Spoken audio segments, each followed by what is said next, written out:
So ngayon, pagdating naman sa ice drinks, sa tingin mo, sino yung mas mangingibabaw yung tapang ng kape? Si 1:2 or si 1:3? Yeah, so yan master ang alamin natin ngayon. Yo, what's up mga master? So, for today's video nga, pag-uusapan nga natin yung brew ratio sa espresso. Ano bang mas the best gamitin pagdating sa ice drinks, no? So, ang gagawin natin ngayon 1:2 and 1:3. Okay, pero bago ang lahat, explain muna natin. So, ang ratio master, pagka mas mababa ang tubig na gagamitin mo, mas nagiging concentrated ang espresso mo, no? So, ibig sabihin, mas matapang yung kape or yung espresso pagka mas mababa yung tubig na gagamitin mo. Paano ba sinasabing mas mababa? Example, 1:1. Pag gumamit ka ng 1:1 na ratio, which is 18 lang ang magiging yield or yung out mo, mas concentrated, no? So, mas intense din yung lasa, more strong siya. So, kaya nga, ang 1:1 and yung 1:2, kung ano yung mas matapang sa dalawa, which is 1:1 is the ristretto shot, and 1:2 yun yung normal, which is yung espresso shot, mas magiging mas matapang master yung 1:1. Kasi nga, mas kukunti yung ginamit mong tubig. So, ang tendency, mas mangingibabaw yung tapang ng kape nung ristretto shot or yung 1:1 kesa dun sa 1:2. Ganun din master sa 1:2 and sa 1:3. 1:2 tayo, 1:3. So, mas concentrated yung magiging lasa nung espresso shot sa 1:2 kesa sa 1:3. Kasi nga, mas kukunti yung tubig na involved dun sa 1:2.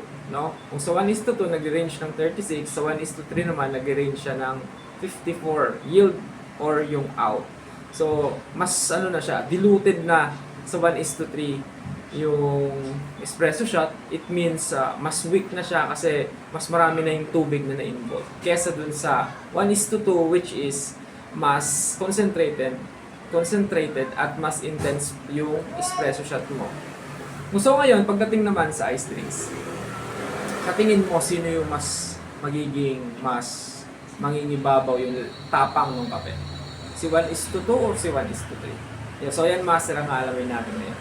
Pero ako na master nagsasabi sa inyo, based sa explanation ko, mas kukonti ang tubig, mas nagiging concentrated, at mas intense ang nagiging espresso shot natin. So, meaning, kung mag-1:2 ako, mas magiging mas matapang siya sa 1:2. Kung mag-1:3 naman ako, mas magiging mas weak nga or mas tabang yung 1:3 sa ice drinks. Let's say we will make ice americano nga. Magagawa tayo ng 1:2 and 1:3. Wala tayong ibang babaguhin kundi yung ratio lang. 18 grams same. So meron na akong inanda dito, dalawa, 18 grams, 18 grams. So ang gagawin natin, titignan natin kung sino yung magiging mas matapang or sino ba yung mas mangingibabaw yung strength ng kape. Si 1:2 or si 1:3. Kaya naman, let's go! So, una natin gagawin, 1:2. So, pag pumatak dito, master, ng 30 to 36, papatayin ko na siya.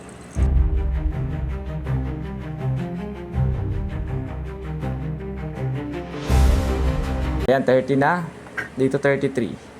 1:2. So, this is the 1:2.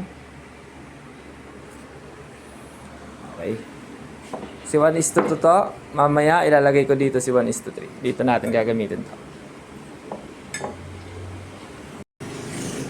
So dito master, since pala tayo ay mag-1:3, from 1:2 mag-1:3 tayo, kailangan natin mag-adjust sa grind size. So kailangan natin siyang i-coarse ng konti para makuha pa rin natin yung extraction time natin, no? Kasi pag hindi ka nagbago ng grind size, hindi mo masyadong kinorse, yung extraction mo mabagal.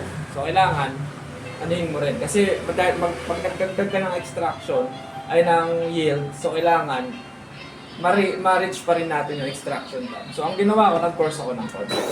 So yun lang master, tip ko yun sa inyo. No? So ngayon, extract tayo ng pumps 1:3. Yan. So from 3, nag-adjust na ako ng 4.5 sa aking grinder. Ito pa rin yung 1:2 natin. So ito na master. 18. Hindi kasi natin hindi natin babaguhin yung grind size doon kasi magwa 1:3 ka. Magkakaroon yun ng epekto sa lasa. Kasi nga mas magiging mataas yung extraction. So kaya i-adjust natin yung grind size. Yan, dami ko yung nakukuhang tips sa akin ha. So, let's go! Balik tayo dito. Master, nagbago tayo ng grind size sa 1:3. Mas nag-course tayo, no?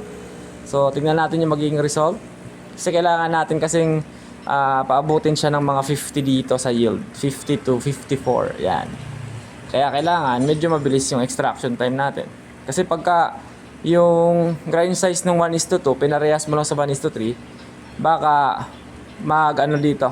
mag-over extracted. Ganun. So, kailangan, alalayan mo rin yung extraction time. Yan. So, 40 na. Yan. Yan. So, kahit 50 lang, ayos na yan. Yan. So, 36, 52. O, diba? So, ito na yung 1:3. So, ito na, master, the moment of truth. Okay? Ito yung 1:3. Tignan nyo, napakadami naman, Ito yung 1:2. So, okay, mas marami nga si 1:3. Pero para sa akin, mas magiging matapang si 1:2. So, ito yung natin, same ice. Nilagyan ko ng konting ice. Nilagyan natin ng malamig na tubig. So, tubig na lang siya. Wala na siyang madadagdag na kahit na yelo. Ayan. So, same amount. Yan. Okay. Dagdag na natin ngayon si 1:2. Then, si 1:3 naman din sa kabila. So, umulang ako nito. So, aluin natin. 1:2. Ito, 1:3. Okay? Tikman muna natin si 1:2.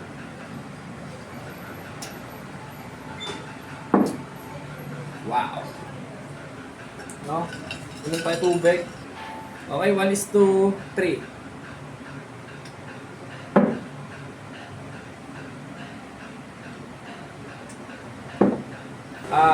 Yung lasa nilang dalawa, lamang lang ng konti talaga si 1:2 sa tapang. No? Based sa beans ko pero hindi sila nagkakalayo. Dito, mas fruity yung espresso. Dito naman sa 1:3, yes, matapang pero hindi siya ganun parang tapang na lang din yung nalalasahan ko. Wala na yung parang fruit notes yung profile. Pero dito sa 1:2, matapang siya pero meron kang malalasahan ng mga notes ng kape. Yun. May chocolate, may caramel na nalalasahan. Pero dito, sa 1:3, tapang lang ang nalalasahan mo. So, hindi po pwede yun. So, kailangan parang balance pa rin yung lasa ng kape mo. Yung strong side, yung fruity flavor, no? Saka yung acidity. So, dito, puro lang siya tapang. So, ayun lang, master. Try nyo rin para ma-check nyo yung difference. Thank you!